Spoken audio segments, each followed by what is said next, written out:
take a deep breath, take the higher road. That's what they always say, as if they know the way.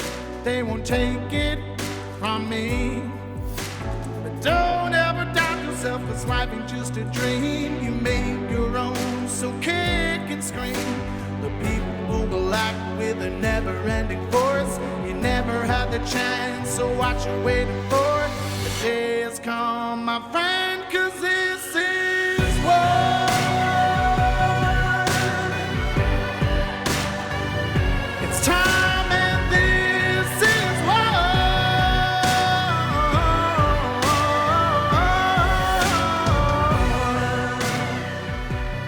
There is a critical issue that's been plaguing our nation for far too long: the broken VA medical system and its devastating impact on our veterans. Our brave men and women in uniform have sacrificed so much for our freedom, yet when they return home, they are often met with a healthcare system that's failing them at every turn. The Department of Veterans Affairs, tasked with providing comprehensive medical care for our veterans, has become a symbol of bureaucratic inefficiency and neglect. Let's paint a stark picture of the reality our veterans face. Endless wait times for essential medical appointments, sometimes stretching into months or even years. Veterans with urgent health needs are left in limbo, their conditions worsening as they wait for care that may never come. A severe shortage of medical professionals within the VA system, leading to overworked staff and subpar care. Our veterans deserve the best medical attention, not rushed consultations from burnt-out doctors and nurses. A complex bureaucracy that makes it nearly impossible for veterans to navigate the system and access the benefits that they have earned. Many give up in frustration, left to deal with their health issues alone. Inadequate mental health services, despite the pressing need among veterans struggling with PTSD, depression, and other invisible wounds of war. The suicide rate among veterans remains alarmingly high, a tragic testament to the systemic failure. Outdated facilities and equipment that fail to meet modern healthcare standards. Our veterans are often treated in conditions that would be unacceptable in any other medical setting. A lack of accountability, with reports of misconduct and negligence often swept under the rug, leaving our veterans to suffer the consequences. This is more than just a healthcare crisis. It is a national disgrace. Our veterans answered the call to serve without hesitation. They stood on the front lines, protecting our freedoms and our way of life. Now it's our turn to stand up for them. We cannot allow this broken system to continue failing those who have given so much for our country. It is time for comprehensive reform, increased funding, and a renewed commitment to providing our veterans with the world-class healthcare that they deserve. As we delve deeper into this issue today, we must remember that behind every statistic is a real person, a hero who deserves so much better than what they are receiving. It's long past time to fix the broken VA, and it starts with all of us raising our voices and demanding change. You're listening to Nurses Out Loud on America Out Loud Talk Radio. I'm your host, Nurse Kimberly Overton. Before we get started today, I do want to encourage our listeners, if you have questions or comments, or perhaps you want to share your own experiences with what you're seeing on the front lines of healthcare, you can now submit those to us by sending them directly to nurses@americaoutloud.com. We will be featuring your questions and comments every Friday on a special Q&A episode with the nurses. We encourage all of you to engage in the battle and find your voice in this fight. But until you are able to do that, we will continue to be that voice for you. Joining me today to delve into this national crisis is Laura Hartman. Laura is a third-generation combat Army veteran who pursued nursing school after serving on active duty at Evans Army Community Hospital. As a former VA union nurse, she realized in 2013 that while the VA system was broken, she was not. This realization fueled her efforts toward VA reform. In 2017, she played an intricate role in getting the VA Accountability and Whistleblower Protection Act signed into law. In 2020, Laura was appointed to the executive board of American Frontline Nurses. Today, she works as a functional nurse, consulting at wellness centers with a research focus on plant medicines for alternative cancer treatments. Recently, her research on lion's mane mushrooms was presented at the 2024 Cannabis and Psychedelics Symposium at the Cannabis Health and Research Lab at the University of Miami. Laura advocates for informed consent, bodily autonomy, and the patient's right to try. Laura, thank you so much for being here. Thank you for this opportunity. Absolutely. I'm so excited to have you on, Laura. You and I have been in the trenches together for a while now, and you are just such an incredible advocate. You're a warrior in this fight for medical freedom. So I definitely feel like this conversation is one that's long overdue. Oh, I appreciate that. We have been in the trenches, that's for sure. Oh, absolutely. And first of all, I want to thank you for your service. You are a veteran, as I said, and I thank you for your service to our country. And of course, in this fight that we've all been in for medical freedom. I guess let's just start out and talk about, when you realized, you said back in 2013 is when you realized that the VA system was broken. What was your experience like? In 2013, I was actually in my preceptorship of my RN degree. And that's when I was advocating for a patient on a locked psych ward. So I was a psychiatric nurse at a Cincinnati hospital. And the week that I was actually banned from the VA and escorted out by two armed security officers is when I really realized that critical thinking was not accepted there. Alternative medicine was not accepted there. The ability to literally advocate for my patient bedside at a psych ward was not embraced by the union's perspective. So it definitely, when I was getting escorted out by the police officers, the chief of Cincinnati VA Medical Center stood and looked at me and he goes, "Your fight's in DC." And I remember I couldn't hear much at that time. I didn't have effective coping skills. I was being very obnoxious and not in a professional manner. That was the second time that week I had got written up for unprofessionalism because I was challenging the order for the same patient. And then when he said that, something inside my soul like quickened. Like he knows something that I don't know. What does he mean that fights in DC? What's going on in DC that I didn't have knowledge about? And that just catapulted me forward. And did you feel like there were not as were there any other nurses speaking up or speaking out, or is everybody kind of like we saw with COVID, just kind of towing the line? It was very much towing the line. It was the nurses were not on my team. One of the nurses specifically, I had nightmares about this for years, said, "What are you gonna do? Go be their friend?" I was like, "Well, we're trying to save lives." And she's like, "Are you just gonna pass the medicine?" Like the inability to challenge what we had learned in nursing school. Like I never lost my spirit when I was in nursing school. So I was able to can think outside the box. I wasn't indoctrinated with just pharmaceuticals. And it felt like when I was at the VA, I was the only in 2020, which was why I was able to step into like a leadership role at America Frontline Nurses because I was like, oh, I know how this is going to end. Mm-hmm. Yeah. So you've been speaking out long before 2020, and many nurses were, pretty awakened. Well, not many. I will say a few of us were really awakened during 2020. I've been in healthcare for 28 years, and it's no secret to me that this system has been broken for a long time. It's been broken long before COVID. COVID really just, really shined a light on what has been happening for decades, maybe longer. But again, as many years as I have been in the healthcare system, I've had to deal with the VA in the past. I was mentioning this to you, I think last week. I have never had a good or positive experience with the VA. Just a lot of inefficiency. You can't get anybody on the phone if you call, to advocate for a patient or to get any information or to assist a patient with an appointment or anything like that. You can't even get these people on the phone.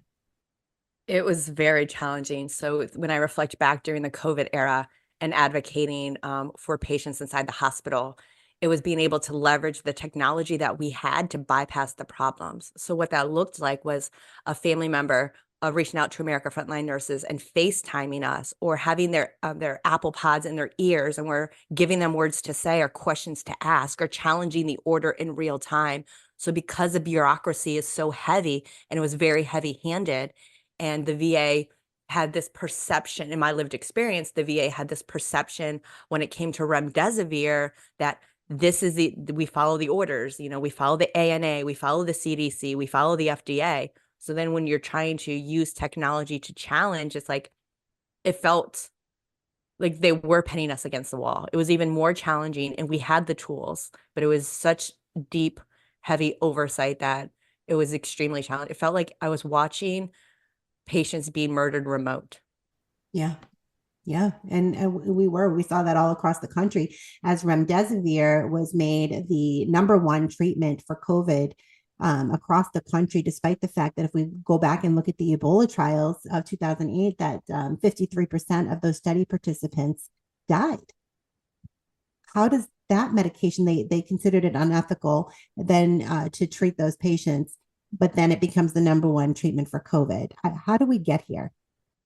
A totalitarian government. Like Mhm. that's all the first thing that comes to me. Like this is predictable. This is the same thing that happens in the AIDS epidemic. Yes. AZT was the drug that killed people.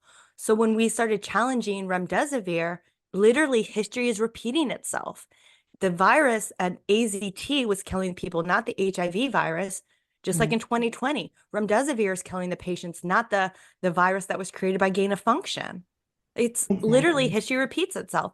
So challenging the nurses to stand up and use their voices, it does stop with us. We are the patient advocate. And if you're not, maybe you're in the wrong profession. I agree with you. And, I think I've said this many, many times, Laura, that I think if the nurses had stood up in any large number, in the beginning, the very moment that they told us our patients couldn't have an advocate at their side, we should have stood up and said, no, I really feel like if we had done that, then we would have stopped so much of the death and devastation that occurred. But, and, I can remember when I started Nurse Freedom Network back in July of 2021, it feels like a lifetime ago, right? But I remember looking around and thinking, as I thought, okay, well, I've got this platform, and I didn't even know about American Frontline Nurses yet. I met Nicole and I think it was Kim in DC at Defeat the Mandates, and I was like, well, dang, I wish I would have known you guys existed because I would have gone through half my life savings and all of this, trying to get this organization off the ground. But I thought that when I had set it up and I was like, well, now we have a platform and all of the nurses are going to come. And I looked around, Laura, and I'm like, where are they? They're not here. They're not coming. Um, That feeling that, is real. That feeling is yeah, relatable. That yeah, feeling of where are my sisters? Where are my brothers? yeah. Where are the hospice nurses? And then just reflecting back, that's how I felt when I was getting escorted out of the VA. Like, how are you still asleep? Why am I the only one? And then I I'm like, couldn't okay, understand this is that. my duty. This is why okay, this is my calling. Got it, God, got it. Exactly. And it really was a calling because, and I started with when the vaccine mandates rolled out. I wasn't anti-vax coming into this fight at all. I had received all of my vaccines. My child had all of his vaccines. So I wasn't anti-vax, but it was the speed in which it came out. I wasn't comfortable with it. And then the propaganda, it was very easily recognizable to me that it was propaganda. And the harder they would push, the less I was like, I am not even considering this at this point. And then when they started mandating it, that was just a bridge too far for me. Like I had already been exempted from the mandate at that point, but I knew we had to say something. Somebody had to say something, right? We had to stand together and fight because this was wrong. And yeah, there wasn't a lot of nurses. And what bothered me was that I knew that so many of the nurses that I worked with agreed with me. Yes. They completely agreed with me. They were like, "Oh, this remdesivir is killing people," and "Oh, this," and that, but they didn't say anything, and I couldn't understand that. I'm like, "Why are we not speaking up and speaking out?" Because, like, listen, I've had people come up to me. I'm sure you've had this happen too, where they come up and they say, "Oh, thank you so much for what you're doing. Thank you for speaking out. I wish I could, but I have a mortgage to pay. I've got bills." Well, we have all of those things too. Correct. It's just, I could never imagine putting a paycheck ahead of a human life. Never. Not under any circumstances. That it literally baffles me. I get at a loss of words when I think of a nurse taking an oath to first do no harm. And first do no harm applies to self as well. So if nurses weren't challenging the orders when the PPE gear was when the ANA and FDA and CDC put out protocols saying that we could reuse our PPE gear, Oh my at what gosh. Right. point was a nurse not challenging that order? And that Exactly. just tells you the nurse's cognitive ability, the programming that she must have or he must have, the inability to critically think, to preserve self, so then we can go save patient. Like there's a big disconnect there. So when I think of like when the vaccine mandate came out. So related to the VA, what it looked like for my father, who's also a veteran, and I am his power of attorney, what it looks like for him, I made sure when he gave me, if I didn't live with him at the time. So when I got the phone call that my dad had COVID, I was like, okay, I need to demonstrate. My parents and my family couldn't hear me, so I had to demonstrate. I needed to go into the house with him. I needed to bring supplements to him. I needed to share space and air so he wasn't scared, to keep him out of the hospital. I knew exactly what to do. So kept him out of the hospital. But then unfortunately, what the VA system did was during one of their technology updates, they text my father a hyperlink that says, so this is all technology, this is not human engagement. The technology says, click here to schedule your appointment for your COVID vaccination. So I am his power of attorney, and I don't have a say in this all of a sudden because it went directly to my father's phone and not the power of attorney's phone. So that was a barrier. The second part is my father clicked the link, went to the VA. So I'm working with nurses inside the VA at America Frontline Nurses. Like, we have a Discord channel set up for VA nurses. So we were getting real time and live time feedback of what was actively happening at different locations. So we have nurses challenging the orders inside. I became an ordained minister to write vaccine exemptions, religious exemptions. So we had people challenge it medically within the VA system. We had nurses challenging it on the religious side within the VA system because we knew we were going up against the nurse union. Meanwhile, the VA sent bypassing all of that, the nurses that are actively challenging it, and sending a link coercing veterans to go get the vaccination. And the fact that they use the word vaccination and not gene therapy, maybe if they would have been honest and used gene therapy, the veteran could have a little discernment of what action to take. But my dad, just like every other veteran, he's a good soldier. He's going to follow the orders and he's going to march down to the VA because the VA said that this is the right thing to do. And he went and got the vaccination. And I've then he seen got the this second among vaccination. veterans. I've seen that a lot about among veterans and people who have served. They just feel like, well, I've already been shot up with everything under the sun anyway. So, what's one more type of a deal? And I think that many people don't realize, and I've really come to this strong belief that we're all vaccine injured on some level. And, maybe if we think about all of the chronic disease that we deal with in this country that we've really just accepted as part of life. I'm not saying it's all vaccines, but I think that vaccines play a very big role in a lot of the dysregulation of our immune systems and the autoimmune conditions that we see just popping up everywhere. And I know for my father and myself, I'm on low dose naltrexone, and I do pay out of pocket for that because the VA won't cover it. Low dose naltrexone will help with any autoimmune disease, help reprogram at a very low dose. Yeah. And that was my other question about remdesivir. When they started pushing remdesivir, which wasn't working in hospitalized patients because of the fact that it's an antiviral and it, by the time they were getting to us, they were well past their replication phase. So it wasn't going to work. I always ask the question, why are we using this medication? It was clearly doing more harm than good. But why were they financially incentivizing its use? They were getting huge bonuses for using this remdesivir.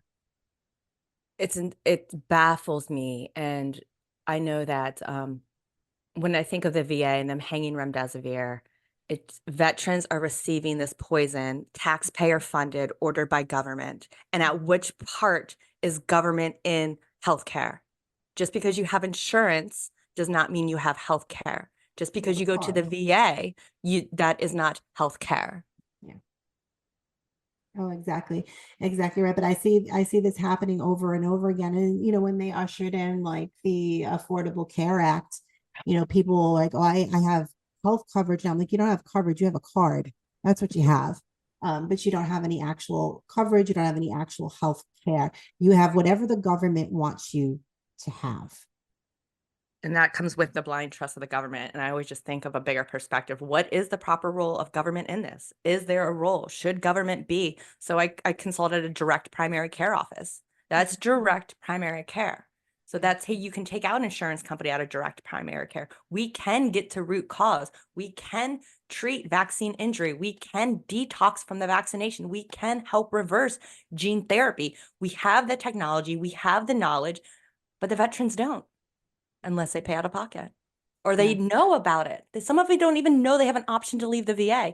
Some of them didn't even know that community care program is set up so veterans can leave the VA system, but they have to ask for it. Well, let's talk a little bit about that. That's not even something that I'm familiar with. So let's talk about that. And, what would the process be to get something like that, to get them out of the VA system? Is it like a private pay type of a situation? So with my father specifically, he is vaccine injured. He does have turbo cancer. I am his caregiver. So I saw that he was showing signs of having a blood clot. He just stopped riding his bike, short of breath. So I went to his direct primary care office. I called them. So that looks like I called the nurse as his advocate, and I said, we need a cardiac referral into the computer system so we can go to the cardiologist, which is a block down the road instead of driving 2 hours. And at this point, my dad's case is flagged enough to know that I will take actions and make sure I advocate for it. So she put in a cardiac referral. We went to the cardiologist appointment. So all it takes is an advocate or a patient asking for it. And within 72 hours, the written order is in a system called Community Care Program, which allows the veteran to leave the bureaucracy of the VA. So then the issue was we went to the cardiologist. The cardiologist saw my dad literally walk in, huffing and puffing. My dad used to ride 10 miles a day on his cycling bike. He is a very, very young spirit, 76 years old.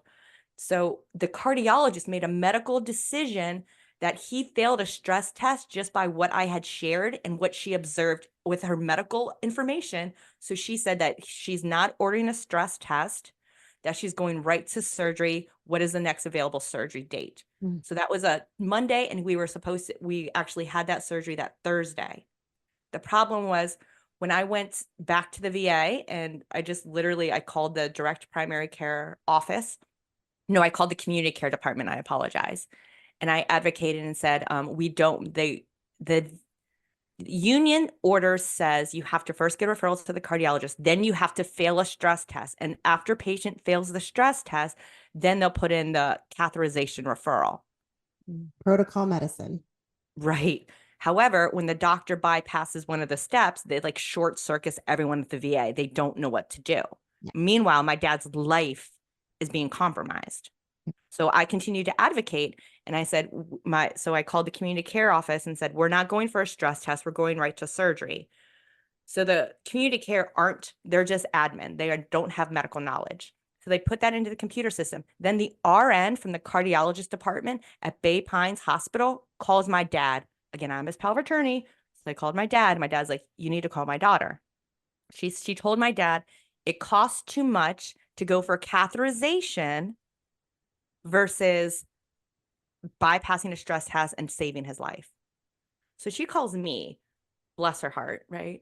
She calls me, and I explained to her that we are bypassing the stress test and that the cardiologist in the private sector at community care already seen my dad, assessed my dad, and with her medical knowledge, booked his catheterization 4 days later. Like, we could be in the emergency room right now, or we could wait 4 days. These are our two options at this point.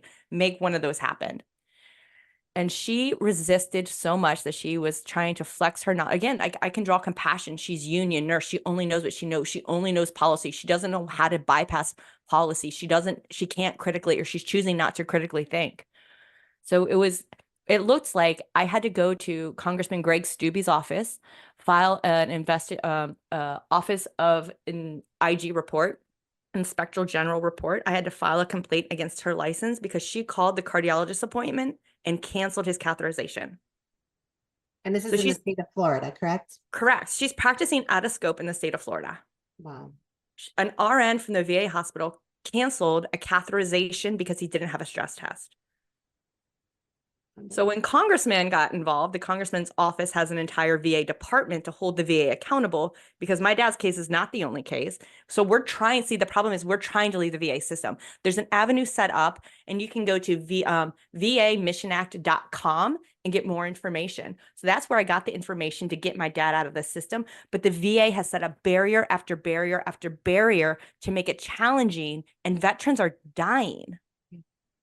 And this is what the government does. I mean, it sounds like the broken VAERS system. They have a system in place, but it's so broken and so, convoluted. It's almost near impossible, even for medical professionals, to put a report in. I think they time you. Doesn't the system time you out after like 10 minutes or something like that? So you have to start the entire process over again. I mean, there's so many things that are broken, and they make everything so difficult and so inefficient that many people, like I was mentioning in the intro to the show, many people just give up out of frustration. Give up or die, or in veterans' Mhm. case, they will commit suicide on hospital grounds, which is very common. Yes. Yeah. I've heard that so many times. And, let's go back and talk a little bit about, I made these points in the beginning of the show, just some of the reality of what our veterans are facing. And, like, let's just address some of these points, the endless wait times for these essential medical appointments. And that's why I can never understand, Laura, why people were so gung ho for this universal, government run healthcare. I'm like, have you seen our VA system? Have you seen this broken system that's been like this for, as long as I can remember? And they can't even, the government can't even get our mail to us. Like, they can't even run a DMV or get our mail to us. You want to entrust them with our health, considering the track record with the VA system. How do we address these endless wait times that they are waiting for these medical appointments? Like you're saying, your dad's case was a critical one, and he would have to wait days and sometimes months. It's very common to wait months. It's very common to wait over 90 days to 6 months for a VA appointment within the VA system. My lived experience of recently driving on the VA grounds and seeing how many veterans are just lined up waiting for the next appointment, because veterans are programmed at a very subconscious level, A, to follow orders, B, to hurry up and wait. So they're waiting for their next appointment. And the unfortunate part is their life is being compromised. Their body is deteriorating. They are actively dying and they don't know it. So one of the best ways to, I say, run interference, or to bring in awareness, or to let them know that if you do have a long wait time, you can leave the VA system. You, at any point, a veteran can go to any urgent care and has 24 hours to call this specific, I need to get you the number. Call this specific number, and it is like the urgent care community care number, and just let them know, hey, I'm at the urgent care, open a case on me. Yeah, and so many people don't know that. And I think that's going to be, the challenge is getting that message out there to our veterans that there are other options available. And we do advocacy at Remnant Healthcare, and I have programs. I have a vaccine injury program. I have a first responder program. I realize I don't have one for veterans, and I've been thinking about this for quite some time. Is that we need to have something in place to help our veterans, because if anybody deserves it, it is those who have served and sacrifice so much for our freedom and for our country. So that is something that is on the horizon with what we're doing at Remnant. So I would love to talk to you more about that and get your insight and your feedback, and any way you want to be involved in that. I would love to have you. I think Yes, it's important. absolutely. Please and thank you. We I need believe to strength in numbers, and there's a resource that I Mhm. always go to. It's myvastory.com. Anyone good, bad, or indifferent, myvastory.com. Excellent. And we'll post all these links that you're talking about. We will make sure that we post these in the show notes that will accompany this episode. Once it goes to podcast, we'll make sure we have every link and every resource for our veterans and for family members and for advocates. But we are definitely going to be working on putting together a veteran advocacy program. I know that somebody had asked me about that before, and I said, yeah, absolutely. That is something that we want to accomplish and we want to get done. And we will. I set a goal that happens. That's it.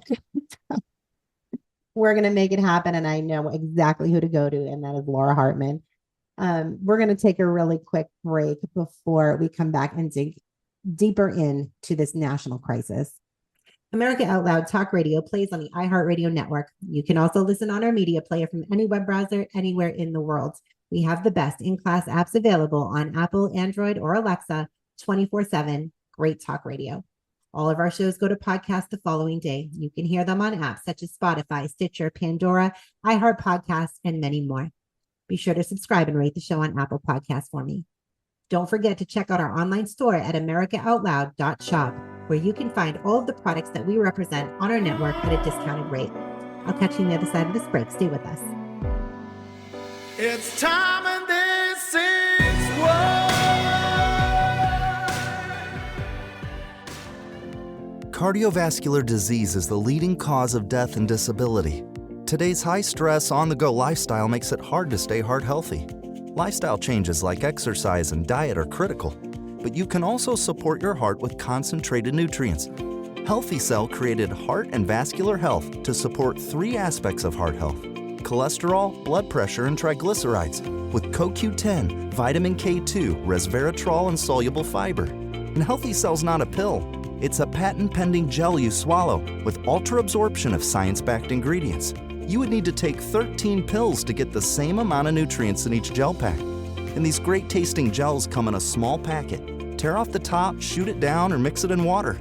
Get heart healthy. Go to healthycell.com and use code OUTLOUD for 25% off your first order. Healthycell.com, code OUTLOUD for 25% off. We wouldn't go a day without washing our hands, brushing our teeth, and washing our nose. Whoa, wait, we wash our nose? Yes, the number one place where bacteria, viruses, and pollen enter the body is through the nose. So the average person breathes over 23,000 times a day. That's 23,000 opportunities for bacteria, viruses, and irritants to get into your nose and make you sick. For an extra layer of protection, wash your nose with Xlear. That is Xlear, Xlear. Xlear's drug-free nasal spray features xylitol, an ingredient proven to block adhesion of many nasty bacteria and viruses and effectively clean, not just rinse like a saline, but wash your nose. Xlear nasal spray quickly alleviates congestion, opens your airway, and ensures your body's natural defenses are strong. Read the research studies for yourself at Xlear.com. That's Xlear.com. Protect yourself from the pathogens and junk you breathe. Pick up a bottle for you and your family today. I'm so confused. I don't know what to do. I'm afraid of going to the hospital. My doctor tells me nutrition doesn't work. Trust is earned. We are the Energetic Health Institute, and we want to earn your trust. Natural medicine, holistic nutrition, detoxification, fasting, cellular healing, and so much more. Remember, the best way to be free is to be healthy. So stop being a patient and start being a student at energetichealthinstitute.org. Are you worried about spike proteins and how they may impact your health? Are you looking for help? The Wellness Company has an answer in the form of our clean, pure, all-natural spike formula, developed by experts like Dr. Peter McCullough. The Wellness Company's spike formula includes the incredible nattokinase, dandelion root, black sativa extract, green tea, and Iris sea moss. Even better, the spike formula by the Wellness Company is vegan, gluten-free, and made right here in the USA, so you know that you can trust and rely on it if you're concerned about spike proteins. Buying American-made naturalistic ingredients of this quality separately costs over $100. Our spike formula is only $65.99. Get spike formula today by going to twc.health. Out Loud listeners use the code OUTLOUD at checkout for an additional discount. Go to twc.health, promo code OUTLOUD, and get peace of mind if you're concerned about spike proteins.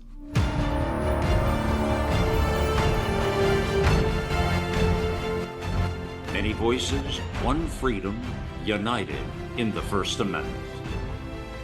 Our goal is to herald the voice of genuine liberty at AmericaOutloud.news, a place where you'll find the naked truth expressed with a patriotic heart.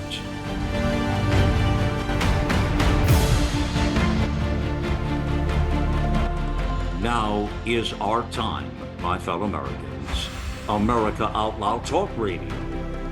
Liberty and justice for all.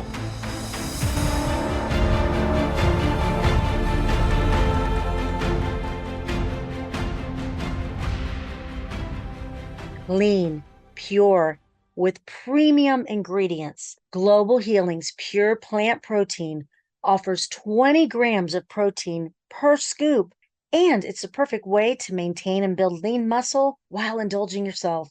It combines enzymes and probiotics to maximize nutrient absorption, improving digestion and your gut health. Available in vanilla and chocolate flavors, elevate your protein consumption while supporting your overall wellness with Pure Plant Protein. Go to AmericaOutloud.shop and get 15% off using the code OUTLOUD. Global Healing, giving you the power to take control of your health naturally. Maintaining a strong immune system has never been more critical. Nutrition company Healthy Cell created Immune Super Boost to help you strengthen your immunity. Unlike other supplements that don't work, Immune Super Boost is not a pill. It's a gel you swallow with ultra absorption of science-backed nutrients proven to support immunity, like vitamin C, D3, zinc, elderberry, and echinacea. Go to healthycell.com and use limited time code OUTLOUD for 25% off your first order. Risk-free. Love it or your money back. Guaranteed. healthycell.com, code OUTLOUD. Welcome back to Nurses Out Loud on America Out Loud Talk Radio. I'm your host, Nurse Kimberly Overton. Wherever you're listening from today and whatever you're doing, I thank you for giving me the gift of your time.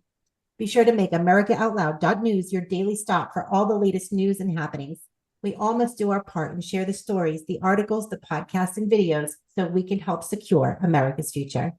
If you're just joining us, I have been talking with registered nurse, activist, former veteran, advocate. She wears so many hats, Laura Hartman. Thank you so much, Laura, for being here.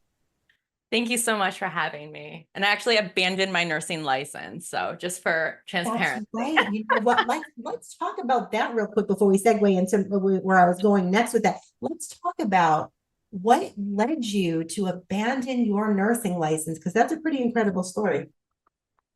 It felt like it was a carrot hanging in front of me that I had to comply. So it was 2013 is when I completely just walked away from it. And it was because it felt like it was being weaponized against me. It felt like the state or it was Ohio Board of Nursing at the time, had some type of power. And it was just not settling in my spirit that I'm like, I'm someone in long-term recovery from addiction. So I'm like, I need to remain sane and sober. So therefore that was my choice to relinquish my license. Yeah.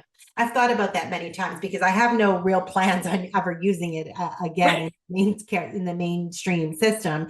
I really don't, but I've decided right now, I'm going to hold on to it. I keep it for the credentials, I guess. I don't know if that makes any difference to people, but I've decided to hold on to it.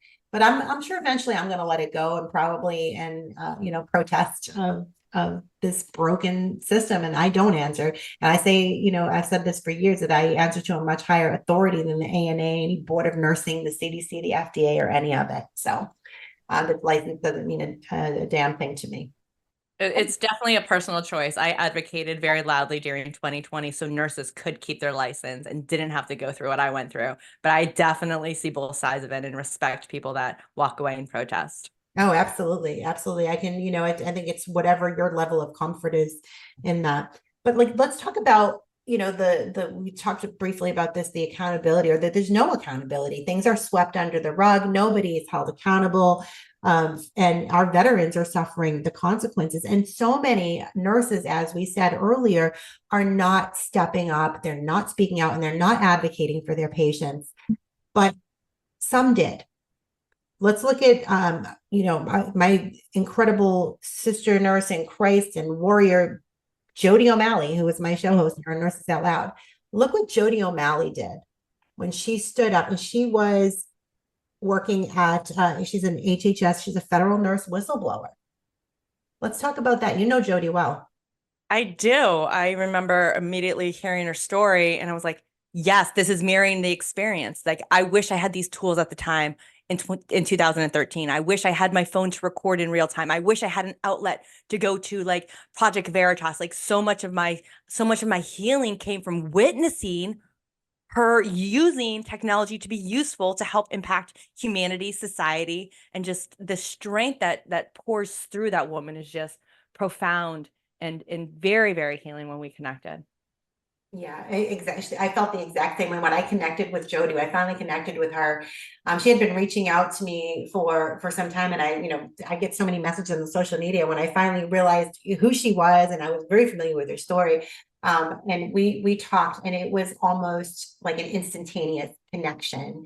And our stories were so similar. It was like her experience was my experience, and vice versa. So it was incredible to have that connection finally with somebody that understood, what we were going through. But the bravery that Jody displayed, it really shows the power of just one.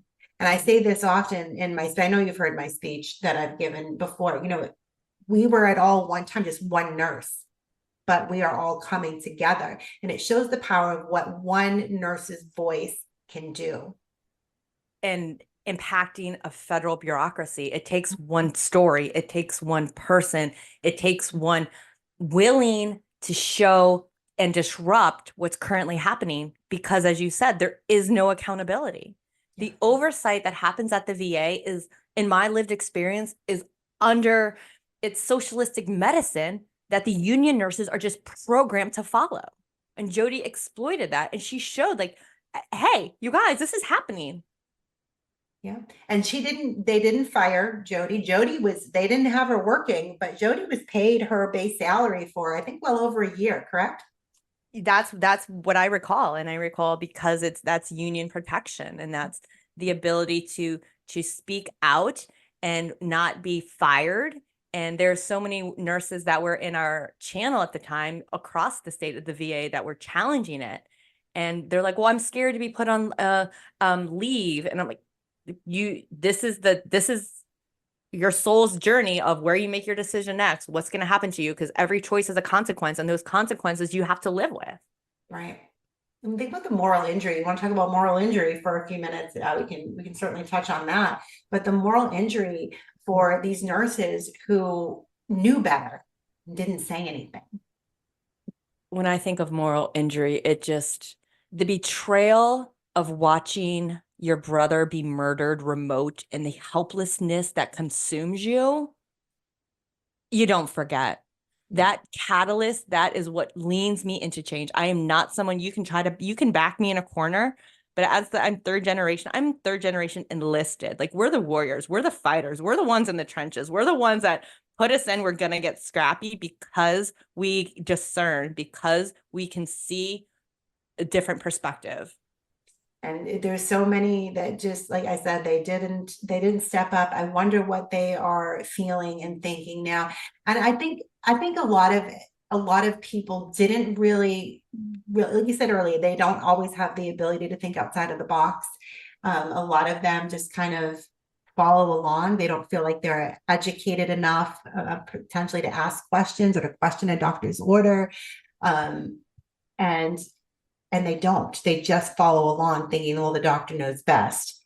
And unfortunately, that, as we know, well, that is not always the case. And I try to, really impart with people to give themselves some grace for what they didn't know at the time. But the thing about it is when we know better, we are really called upon to do better. So if you have awakened, you need to start using your voice. You need to stand up. Whatever the consequences may be. I've lost a lot. Jody's lost a lot. All of us have lost a lot in this fight. But what have we gained? Let's talk about what we've gained, Laura. I love when you're able to break through the fear, and you're able to break through the helplessness and the paralyze of whatever's holding you back, the not enoughness, the scared to challenge an order. When you break through that, everything is on the other side. More opportunity, more willingness, the ability to change, the ability to see you can lead the VA system, the ability to see the VA as a tool, because it's been broken, it's very outdated, it's extremely behind. They only use generic medications, and in the medical or in the pharmaceutical industry, it's known that active ingredients come from China, and mostly all research is showing the contamination of medication that comes from overseas. So it's like, you can break through that. You can use food as medicine. You can get functional nursing. You can get to root cause. There are so many options to be able to heal your body, heal your mind, and heal your spirit when you break through that fear that's holding you back. And we need more people to get up and to step out into faith. I took a giant leap of faith when I resigned from my position. I didn't have the financial security to do that. I didn't think there was any other alternative. For me, there wasn't any other alternative but to walk away and just speak my truth. When they got escorted out by 2 police officers is when I realized this doesn't feel like medicine. This doesn't feel right. Something's off. And Right. my very first step, I remember they gave me a psych evaluation the very next day to make sure I wasn't on any medications and there wasn't any drugs in my system. And of course, I passed that. And so much of me, I'm just like, this doesn't feel right. Like I subconsciously knew what was happening there is so deeply wrong that there has to be another way for medicine. And that was my catalyst. Yeah. Yeah. And I think, you know, I have this like really indescribable feeling of peace when I made this decision, because I don't make, especially financial decisions like that. I don't make rash decisions like that, but I did it. And I had this overwhelming sense of peace. And I think, you know, I had never been, so I mean, I definitely felt called to this path, and I felt like I would be protected. I felt like God's provisions would carry me through. And let me tell you, nearly 4 years later, I shouldn't even still be here with my head above water, but I'm here. And God has provided for my every need, Laura, my every need. And I'm sure you feel the same. Absolutely. Thank you. I'm open and receptive, and keep it coming, because when you have the trust and the willingness to just lean into doing what's right, to have no interest. Like I used to say to American Frontline Nurses, as nurses, we're not protecting special interest. We're protecting human life. Exactly. So it's like when you don't come with an agenda and you're just doing what is pure and what is right and what is just, there's such, as you would say, peace, there's such serenity, there's such calmness, there's such a collective of freedom that I just lean into the liberation of it all. You know, that's so true, Laura. You know, I mean, everything that I did, and that I had no idea, like just putting one foot in front of the other every day and trying to figure out, well, how am I gonna get here? Well, you know, but I did it. And I wish more nurses would speak up and would start advocating for the patient, because we are in so many cases their last line of defense. And, you know, as an ICU nurse, that's a huge responsibility. And I don't think you really understand how razor thin that line is between life and death until you are standing guardian to it. Realize that? Like that is such a huge responsibility. For me, I took it very seriously. You know, maybe not every nurse does. I don't know. I feel like nursing has changed significantly, and not for the better, in the last you know, several years, when I've had to experience, you know, being there and advocating for loved ones in the hospital, and seeing what nursing has become. Like I see nurses not even performing assessments. I see nurses doing nothing more than passing medications. And I can't understand how we got here.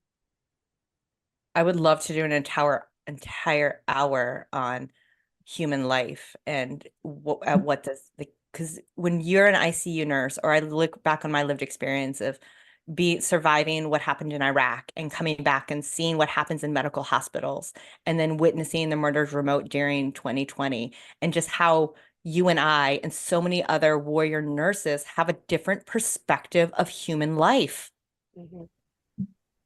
Completely different.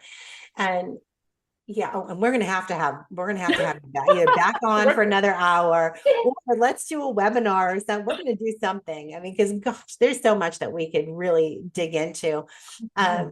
But you know, going on, and we're kind of going down that list we were talking about in the intro of all of the things that are just so broken about this system. And one of the things that is really it's the mental health issues. I mean, there's a lack of mental health services across all our entire medical healthcare system, if you want to call it a healthcare system and not a sick care system. There is a lack of services everywhere, but particularly with what veterans face in, you know, the realm of PTSD, depression, and all of these things that they suffer from the effects of war. How is this not being prioritized?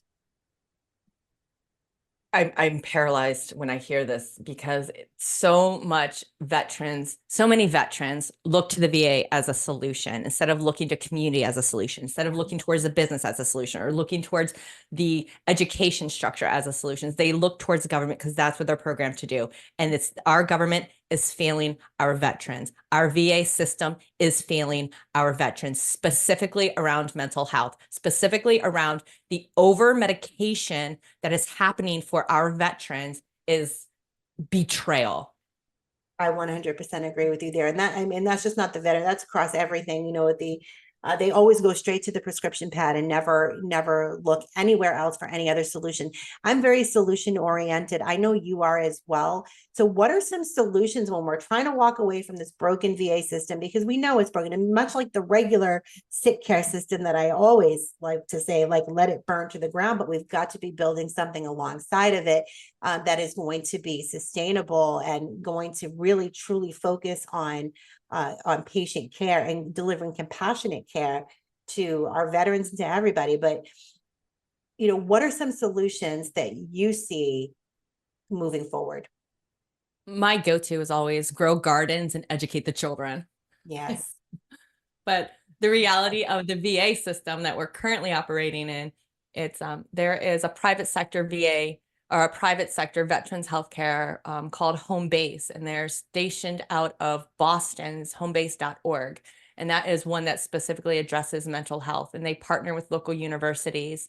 I think there's 6 locations right now. They're part of the Warrior Care Network through Wounded Warrior Project. So just knowing that there's larger organizations out there that are also addressing veterans' mental health and veterans' health outside of the government is hope, is knowing that there is a positive future, knowing that we are able to go to the VA and use it as a tool and receive community care, and being able to see more funding going towards community care so veterans can empower themselves to leave the VA, so they can actively get the care that we served for, that we were promised, that we're not actively getting.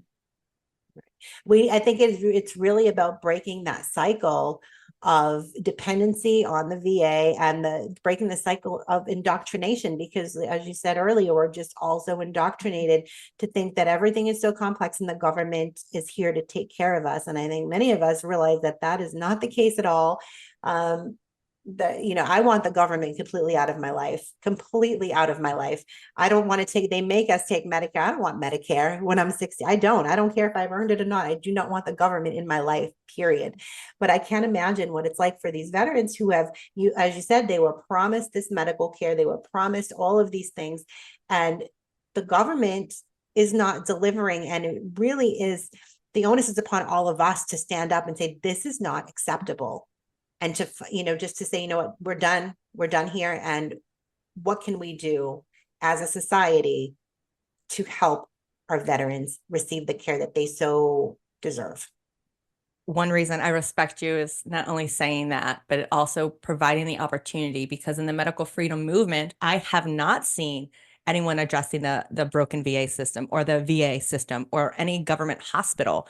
Their unwillingness to challenge the elephant in the room is not helpful. Right. Because our veterans are still going there day after day, not receiving care, not receiving information to be able to leave it.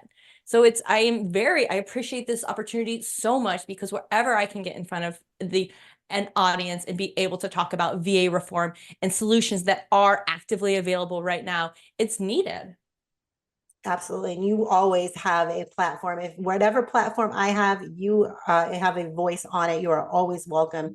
And anywhere that I am, any event I am hosting, any show I have, or any type of platform, you are always more than welcome to share your voice and your perspective, which is so appreciated. The advocacy that you provide for not just veterans, but really for everyone in this movement, it's incredible. It's so inspiring. I remember when I met you, was it in Orlando? Did we meet in real life? The first time we met was in Orlando at the Nurses Summit. Yes. And I can, I mean, we had spoken before, and obviously we knew of each other and each other's work. But from the moment that I met you, I just was like, oh my God, she's like my person. You were just such a warm, loving, wonderful person. And I just felt so grateful to be in your energy. I remember feeling so overwhelmed. I think that was maybe like the second event that I had done, and it was very overwhelming. And I had so much going on, trying to get Remnant off the ground and trying to keep Nurse Freedom Network going. And I didn't have a really big team in place. And I can just remember you giving me so much great advice about content and marketing and taking videos and doing reels, because I'm so technologically stupid, I guess we could say, for lack of a better word. But I remember you just being just so incredibly generous with your time and your knowledge. And I just want to say how much I really appreciated that. I value that. I value you. It's so beautiful and comforting to hear. I appreciate that. Of course, of course. I can't believe we're running out of time. I tell you, these hours go by too quick, and we have so much more that we could dig into. I will definitely have you back on the show. But Laura Hartman, thank you so much for joining me today and for shining a light on this crisis. And again, it is a national disgrace. Thank you for the time. Absolutely. That is all the time that we have for today, friends. But remember, we are here on the air 5 days a week, Monday through Friday at 10 a.m. Eastern. You can also catch the encore at 11 p.m. Eastern Standard Time.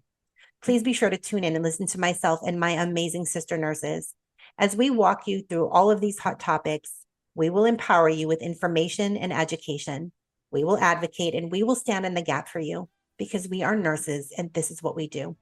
I'm your host, Nurse Kimberly Overton. You can find me here every Wednesday morning at 10 a.m. Eastern.